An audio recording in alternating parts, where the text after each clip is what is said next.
resituer encore pour reparler de 2005, à ce moment de fracturation intense, de triste mémoire, qui est celui des émeutes, qui ont été aussi un peu montées en épingle par tout un tas de phénomènes que vous rappellerez, mais qui, d'une certaine manière, installent un terreau assez favorable à ce qui va devenir plus tard une des sources du djihadisme à la française. Exactement. Alors, parce que, donc, vous avez réparti les rôles de manière merveilleuse. Donc, Alexis international, a parlé de l'international, et l'homme de terrain de l'Est parisien, lui, nous ramène. Bravo.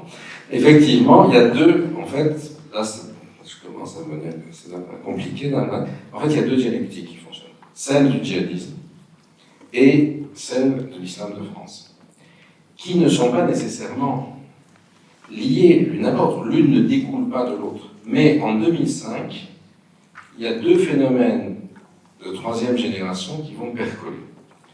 Revenons sur l'islam de France. Vous avez là aussi trois générations.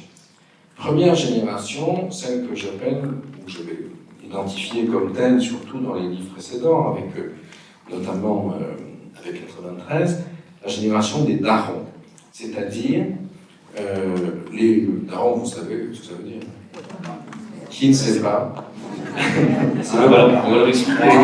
C'est ça, c'est mon côté pédago, c'est dommage quand on m'a foutu à la porte de Sciences Po, parce que j'ai encore des capacités et surtout en ce moment.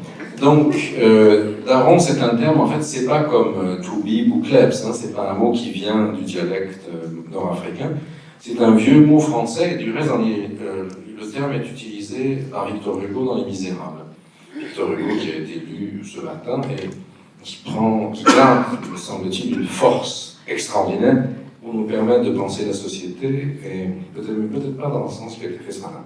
Et le daron, donc, c'est les pères. C'est les pères, on appelle aussi les offrés, c'est-à-dire les ouvriers en dialecte, ou les sonacles, les gars de la sonacotra, les pères de famille maghrébins qui sont venus travailler pour reconstruire la France, dont certains ont eu des familles et des enfants, d'autres non, sont repartis.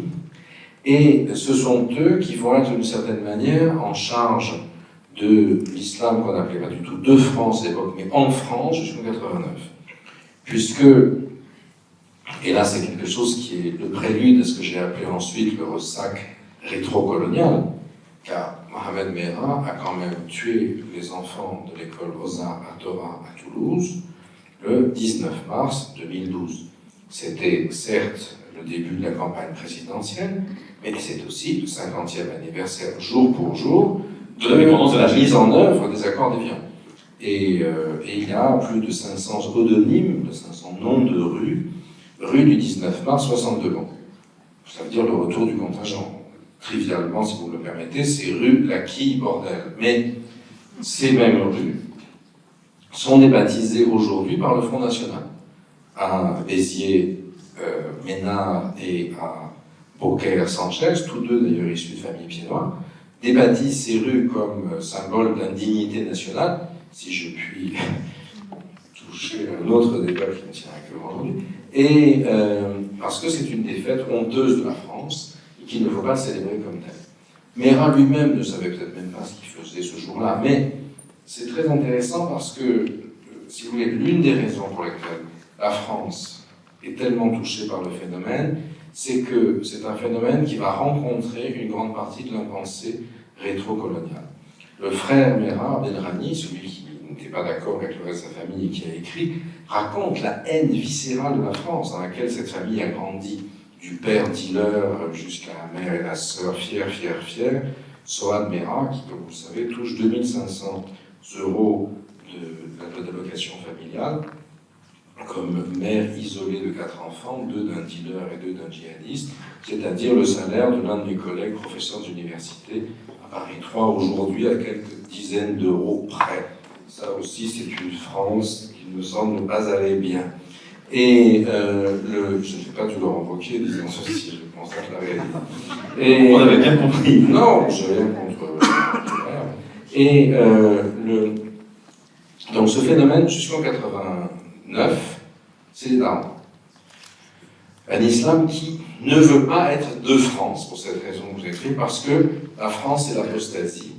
C'est le drapeau tricolore de l'oppression coloniale, entre guillemets, et à l'époque, c'est l'association des musulmans de la Bastille, de ce que vous voulez, de Lyon, mais ça n'est pas de France, parce que France est symbole de coffre, d'impiété. Et puis en 80, pendant ça, le gouvernement français gère ça grâce au réseau des amicales, des pays étrangers, et Gaston Defferre, ministre de l'Intérieur, du premier Tontonat, maire de Marseille, ville la plus algérienne de France, donc afferme à Alger la gestion de l'islam de France. Bon, il y avait un certain nombre de porteurs de valises FLN, hein, pas Mitterrand lui-même, comme vous le savez, mais dans l'entourage du système grenouilloïde du Parti Socialiste. Au Defferre, je ne suis pas sûr que lui-même. Enfin, il y en a. Et donc, il trouve. Et l'idée, c'était que finalement, il serait reconnaissant. Qu'est-ce qui se passe pendant la première cohabitation, Chirac Premier ministre, Charles Pasqua, ministre de l'Intérieur et des Cultes, est reçu quelques jours avant l'élection présidentielle de 1988, en grand uniforme de ministre de l'Intérieur et des Cultes, par Cheikh Abbas, recteur algérien et nommé par Alger de l'Institut musulman de la Mosquée de Paris. Et ce geste est très clair. Alger indique le bon choix, Giscard, pour les Algériens de France, c'est-à-dire voter Chirac. Ce qui, évidemment, ne fait pas plaisir à celui qui est réélu en 88 et qui aura été réélu notamment à travers la manipulation de la marge des beurs. Et ça, je crois que c'est on peut considérer que c'est formidable, ou que c'est l'un des péchés fondateurs, originels du mitterrandisme, et qui suit aujourd'hui les gens qui s'en réclament, à savoir que quand les beurs, alors il est interdit de parler de marche des beurs, dans la expression politiquement correcte, c'est marche pour l'égalité et contre le racisme. Ça, il y en a eu des millions. C'est peut-être ça, mais de marche de beurs, il n'y en a eu qu'une. Et elle exprime. Et puis c'est surtout comme ça qu'elle s'est appelée à l'époque. Bien sûr, oui. Enfin, les journalistes l'ont appelé parce que le terme beurre ensuite est galvaudé et est devenu un gadget. Donc ceux qui ont eu le sentiment d'être désignés comme des bêtes de foire en tant que tels ont refusé ce terme qui pourtant est celui qui avait été produit lui-même par un processus langagier très intéressant qui est ce double verlan, c'est-à-dire arabe se dit rebeu, parce que, comme vous le savez, l'arabe de France, les dialectes nord-africains est très marqué par le berbère, qui a tendance à raser les voyelles sur le E, comme ça. Donc c'est arabo-rebeu, et rebeu est retourné en beurre. Beurre, aujourd'hui, est interdit, personne n'ose le dire, alors que rebeu, au contraire, on peut se dire rebeu. Et ça n'est pas haram, ce chose. Ou not kosher. Et donc, le Mitterrand les accueille. Ils sont partis de la Busserine à Marseille, montés jusqu'à Roubaix. C'est une sorte de procession.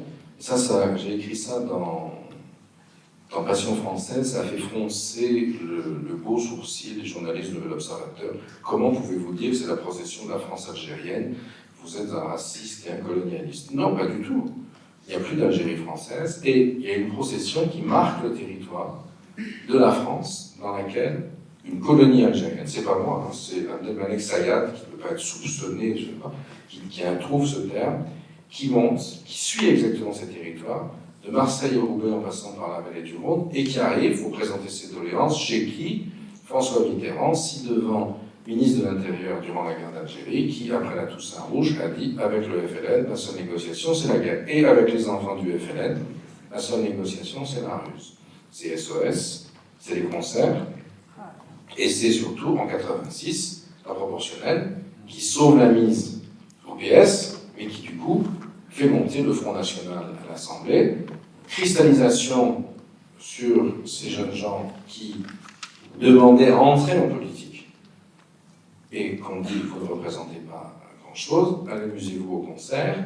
Et, en fait, ce qui va servir à cristalliser l'obsession nationale sur ce phénomène, faire monter le Front National. Faire national, ça casse à droite, et Mitterrand est réglé. Alors justement, Gilles, avant qu'on continue à vous interroger sur le moment présent, puisqu'on récapitule 30 années d'aveuglement, au fond, de démission du pouvoir Non, public. c'est pas du tout de l'aveuglement. Il y a une Non, stratégie enfin, politique il y avait très plusieurs claire. choses. Il y avait de l'aveuglement, il y a la Politicien et pour terme. démission du pouvoir public, cynisme, donc dans le cas que vous évoquez à l'instant. Est-ce qu'au fond, de Mitterrand à Sarkozy, au fond, ce qui a péché dans les politiques publiques, c'est les concessions au communautarisme et peut-être aussi au droit à la différence, maquillé sous des termes différents, mais au fond, tout ça procède de l'idée qu'il y avait un droit à la différence qu'il fallait exalter au détriment de l'intégration républicaine. Si on résume à grands traits. Ça dépend, pas forcément, non, parce que le débat a été très vif entre différentes composantes de la gauche et de la droite, mais je crois surtout qu'il y a eu le sentiment, en termes strictement politiciens, qu'il y avait là une opportunité. Les questions de l'immigration et la question du Front National, j'ai cette image dans le livre, on peut les penser un peu en termes de billard français, c'est-à-dire c'est la boule blanche sur laquelle on tape et qui percute la boule rouge, la carambole, qui est celle qui marque les points. D'ailleurs, vous avez, on peut ouvrir une parenthèse, mais vous allez vous en expliquer, vous avez récemment, dans une émission de flux de BFM, déclenché une polémique. L'animateur, surtout, qui est Jean-Luc Bourdin, a déclenché une polémique. Jean-Jacques Bourdin, pardon, a déclenché une polémique. Jean-Pierre mon latin a déclenché une polémique, justement, en vous questionnant sur ce parallèle passionnant que vous faites entre... Non, voilà. Attendez. Congruence. Cette congruence, qui n'est donc pas... Vous ne tracez pas un signe d'égalité, mais vous vous interrogez sur la congruence, voire, disons, allez, on va dire, les effets en miroir, peut-être, hein, du salafisme, voire du djihadisme, et du vote pour le Front National. Est-ce que vous pouvez nous en dire un peu plus, justement, sur cette thèse qui est au cœur du livre Terreur dans l'Hexagone? Pas en ces termes. J'ai pas dit que le Front National c'était le djihad et vice-versa. Vous n'avez pas dit ça. Non, vous avez parlé de la pas du tout congruence. écrit, et j'ai remarqué surtout la congruence. Je vais revenir à une dimension technique de ce terme. Je suis très fier d'avoir mis un mot que personne ne connaît, quasiment. Enfin, dans le débat politique. On a tous du mal à définir. Voilà, et dès que je vais vous l'expliquer, ça va être rapide, bien sûr. Et donc, à tel point qu'un journaliste, dont nous dévorons le nom, me dit, alors qu'est-ce que c'est que ce mot que vous avez mis, congruité? Là, je dis, non, c'est incongruité. Donc, vous me dire que j'étais incongru. Donc, j'ai essayé, en particulier, ce qui m'a beaucoup frappé, moi, si vous voulez, j'essaye de faire plusieurs choses à la fois. L'une, c'est d'aller sur le terrain. Et ça fait 30 ans, j'ai 60 balais cette année, je suis un vieux bonhomme, chargé d'honneur ou d'avanie, comme vous le voudrez, je pourrais rester dans mon coin. Mais je pense qu'on ne peut pas écrire quelque chose, avoir la prétention de participer comme je le fais aujourd'hui au débat public, en étant enfermé dans sa chambre. L'un de mes collègues, celui qui gagne à peine plus que Madame Mera, m'a dit, que j'aime beaucoup, m'a dit un jour, après avoir lu mon livre Terreur dans l'Hexagone, où je faisais Terreur et martyr pendant 2008, où j'analysais les émeutes de 2005 en présentant ça comme un élément d'exclusion, mais j'avais mis les pieds à Clichy-Montfermeil. Il m'a dit, j'habite au quartier latin, excusez-moi, il m'a dit, ça c'est Clichy-Montfermeil vu du quartier latin. Ça m'a piqué, il avait raison. Et du coup, j'ai passé un an à Clichy-Montfermeil, comme j'ai beau revendiquer l'athéisme militant, les racines catholiques peut-être, me pousse à l'autoflagellation. Et donc, toujours est-il que Clichy-Montfermeil, ça a été l'expérience la plus extraordinaire de ma vie, si vous voulez, parce que j'ai eu l'impression, je n'aurais jamais pu écrire ce livre si je n'étais pas allé à Clichy-Montfermeil, ni si je n'avais pas parcouru le monde arabe, etc. L'idée, c'est de faire la crase, parce que je ne veux pas dire ça à la BFM, c'est-à-dire le mix, le mélange entre les deux. Mais j'ai été très frappé, donc j'aime bien faire ça, et j'aime aussi lire les textes. Moi, je suis un homme de littérature, j'aime les textes, j'aime les langues. Quand je parle du salafisme, je sais de quoi je parle, j'ai lu les textes en arabe. Quand j'entends les conneries des Liogier et autres, avec qui je vais me friter chez Finkielkraut, je pense, le mois prochain, qui expliquent que le salafisme, c'est le rempart contre le djihadisme, bon, je le préviens à l'avance, s'il écouterait, que je vais lui demander que nous ayons un débat en arabe. Et il ne pourra pas suivre, parce qu'il ne connaît pas un mot d'arabe. Pareil pour Olivier Roy, qui nous fascine avec cette espèce de doxa aujourd'hui, qui plaît à la rédaction du Monde, du New York Times, du Financial Times, Il n'y a pas d'islamisation là, ne parlons pas d'islam, c'est juste l'islamisation, la radicalisation sont des phénomènes que nous connaissions bien sûr déjà tous. Qu'est-ce qui va nous emmerder avec les 3 générations du djihadisme? Ça n'existe pas. Oui, c'est facile, quand on ne travaille pas. Moi, ça fait 30 ans, on m'a foutu les pieds sur le terrain. L'État Florence, je m'en réjouis pour lui, c'est très bien. Et quand on ne connaît pas un mot d'arabe, comment est-ce qu'on peut oser parler de ce type de phénomène? C'est exactement la doxa. La doxa qui s'oppose au travail. C'est l'opinion qui, en plus, conforte les paresseux dans l'autosatisfaction de leur paresse. Qu'ils aillent à Clichy et qu'ils se tapent les textes salafistes. Ensuite, on parle. Mais moi, j'ai l'âge maintenant de dire merde à ce genre de conneries. Ça n'est plus possible. Je ne veux plus. Je ne suis pas là-dessus. Je m'en fiche d'avoir des réactions violentes. Et ce que vous voulez que je fasse? J'ai 60 ans, comme j'ai déjà dit. Qu'est-ce que je peux? Quel intérêt d'autre puis-je avoir que dans ces choses-là, de rechercher l'expression, je pense pas dire l'explication, parce qu'apparemment ça n'est plus halal, mais la vérité. C'est ça qui est important. Et qu'est-ce que je fais dans cette vidéo? Je vais regarder en détail une vidéo qui est présente dans quasiment toutes les procédures de gars qui parlent de filles aussi qui parlent de djihad, qui s'appelle 19HH, Histoire d'humanité, produite par un Sénégalais de Nice, Omar Hamsen, mort au djihad cet été, et qui explique, qui reconstruit une sorte une genèse, justement, une création du monde, alors bien sûr créationniste, surtout pas évolutionniste, Darwin dans une bête noire, et qui aboutit, donc on est dans l'obscurité, jusqu'à l'éveil, terme soralien, l'éveil des éveillés, théâtre de la main d'or, des éveillés, et l'éveil c'est le 11 septembre. Et qui montre qu'on peut remettre le monde debout. On a dit que la vérité s'est entendue. Alors après, il y a 2 choses différentes. Il y a ce qu'on appelle les mauvais, les salafis, les talafis, comme on les appelle en arabe. Talaf, ça veut dire dégradation, mort, etc. Et puis les djihadistes. À la dernière ligne, c'est la même. Il y a juste un embranchement qui est le mauvais, c'est les salafis. Et puis après, je regarde Soral. Je le connaissais depuis un certain temps déjà, parce que dans Passion française, je me suis beaucoup investi dans ces histoires d'extrême droite. Pour moi, c'était beaucoup plus exotique que les salafs, pour les candidats frontistes aux soraliens aux élections.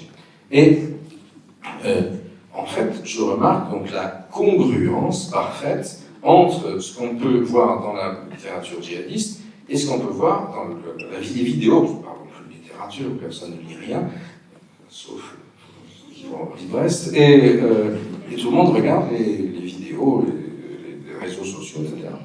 Qu'est-ce que ça veut dire congruence? C'est un terme qui est aussi présent en mathématiques et en physique, mais je ne connais rien, j'ai fait un bac littéraire. Qu'est-ce qui est important là? C'est que, pour nous, c'est la dimension littéraire, ça veut dire que ce sont des schémas narratifs qui sont partiellement homothétiques. Un coup on respire, ça veut dire que la construction du récit est homothétique, c'est-à-dire c'est plus que semblable. Elle s'adapte au fur et à mesure selon les auditeurs. Voilà, elle est construite selon des schèmes, sont des schèmes qui se ressemblent, qui fonctionnent selon les mêmes mécanismes. Donc c'est ça, c'est là qu'est l'idée de la congruence. Alors après que Jean-Jacques Bourdin, c'est son métier de journaliste, ait poussé la comparaison en me demandant est-ce que, en gros, Daesh et le Front National c'est kiff-kiff pour moi. Évidemment, mais enfin, ça a fait. Ce livre a du coup un effet disjoncteur, parce que ça a hystérisé Madame Le Pen, qui était peut-être down à la suite des élections, je ne sais pas. Mais ce qu'elle a fait, en tout cas, valide votre thèse de la congruence, c'est-à-dire de republier sur son propre compte pour dire des photos d'exécution produites par la propagande de l'État islamique, valide la thèse de la congruence, c'est-à-dire au fond du schème, puisque là vous parlez des schèmes discursifs en miroir, d'une grammaire semblable. Est-ce que cette grammaire, justement pour avancer dans la discussion, c'est celle du choc des civilisations poussé à son paroxysme? Non, parce que au fond, ça fonctionne d'une manière. Le choc des civilisations, ça veut dire que l'autre est le barbare. qui fonctionnent de manière complètement différente. Or là, on a des types de réflexes. Ce qui m'a frappé, c'est effectivement, c'est quand même très compliqué de penser qu'on puisse se présenter à la présidence de la République en tweetant des photos d'exécution, même si c'est pour dire c'est pas moi. Je retrouve, au début c'était une histoire étonnante, au début ils ont le front attaqué Bourdin beaucoup, et un journaliste a demandé pourquoi vous n'attaquez pas Keppel. Non, non, c'est Bourdin.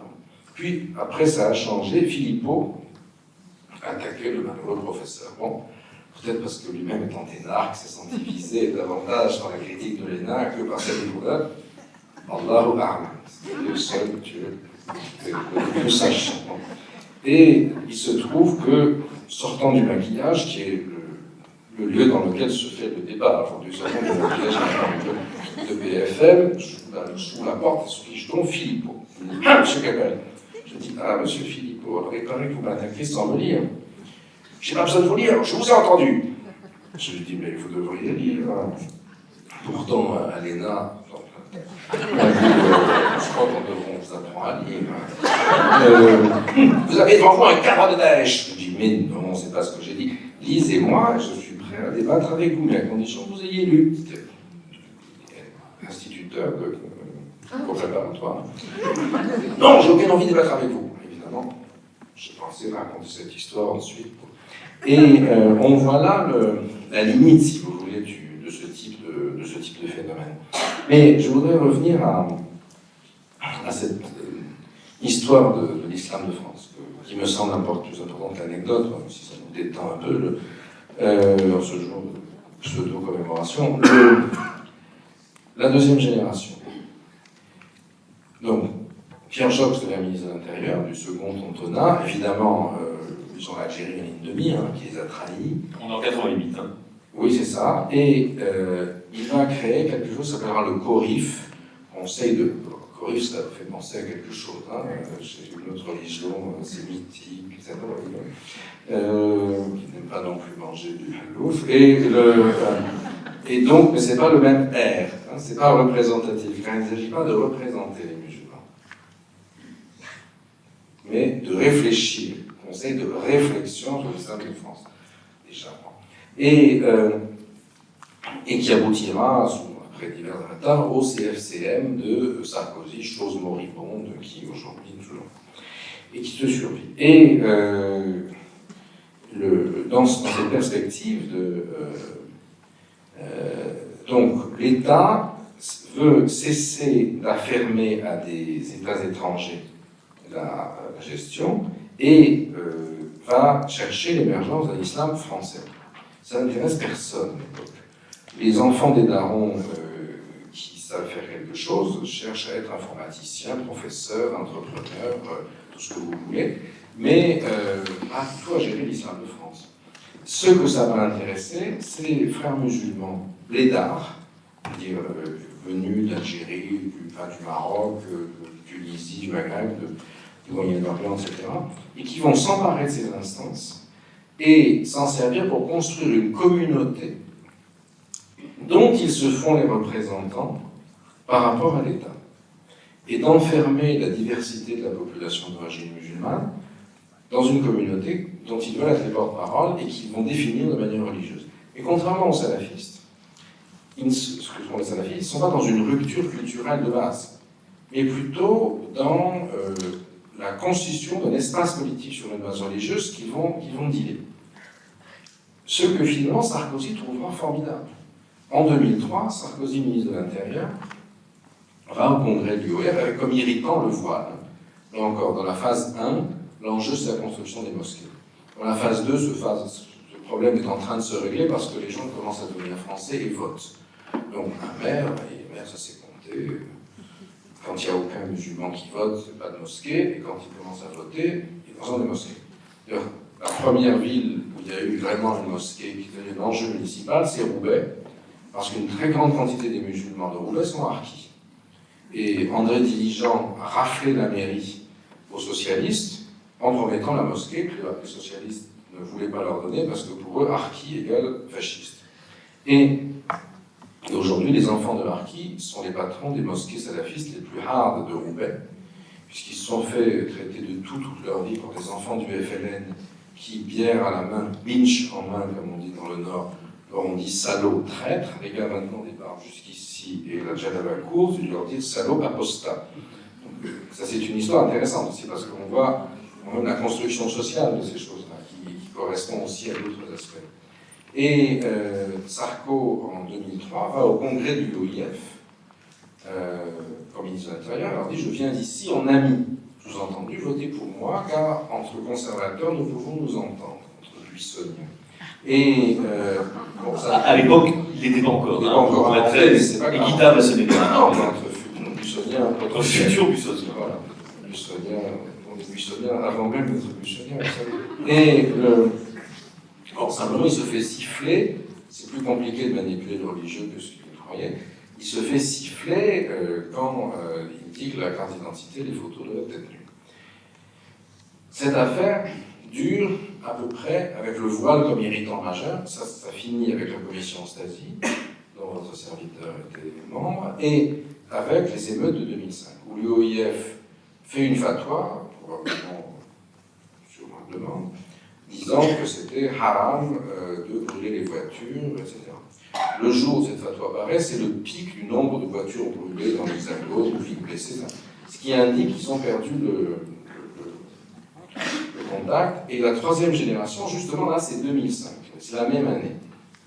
Donc, je ne dis pas du tout que les émeutes sont la conséquence d'instructions données par Al-Qaïda. Ça, c'est ce qu'expliquait le Likoud et les néoconservateurs américains à l'époque. Pas du tout. Mais vous avez les deux phénomènes percolent au même moment, voyez. Et les émeutes vont faire émerger une nouvelle génération qui va prendre le lead sur l'islam de France, qui est la génération des enfants des darons, les jeunes. Car les blédards n'étaient pas les enfants des darons, c'était les frères musulmans âgés. Et le conflit entre blédards et rebeux, justement, dans l'islam de France, est structurant. Aujourd'hui, à mon avis, les rebeux ont gagné, ou sont en train de gagner contre les blédards. Vous avez du reste c'est assez intéressant, c'est un peu comme il y a des sortes d'Annie Kriegel, si j'ose dire, islamistes qui commencent à émerger aujourd'hui.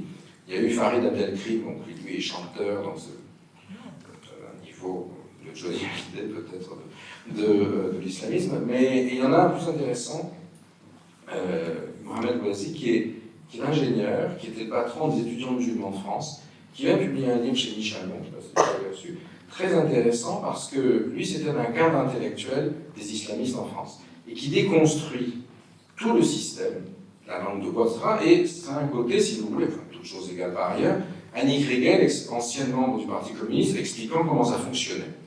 Ce qui est un signe que le mouvement aujourd'hui va mal, si vous voulez, parce que quand on a les anciens cadres qui sortent et qui dénoncent là, et le salafisme, c'est autre chose. C'est un système donc, qui est basé sur l'obédience absolue à l'Arabie Saoudite, qui est en fait le blanchiment intellectuel de la vente du pétrole aux Occidentaux, hein, si vous voulez, et qui justifie le fait qu'on garde l'argent de la rente pour soi, rente d'ailleurs qui est en mauvais état, puisque aujourd'hui, il n'y a plus que 2,5% du PIB mondial qui va dans le pétrole, contre 5% l'année dernière. Donc, je pense qu'on est en vue de turbulence grave. Je termine, je vous vois inquiet. Vous savez, je suis professeur, c'est difficile.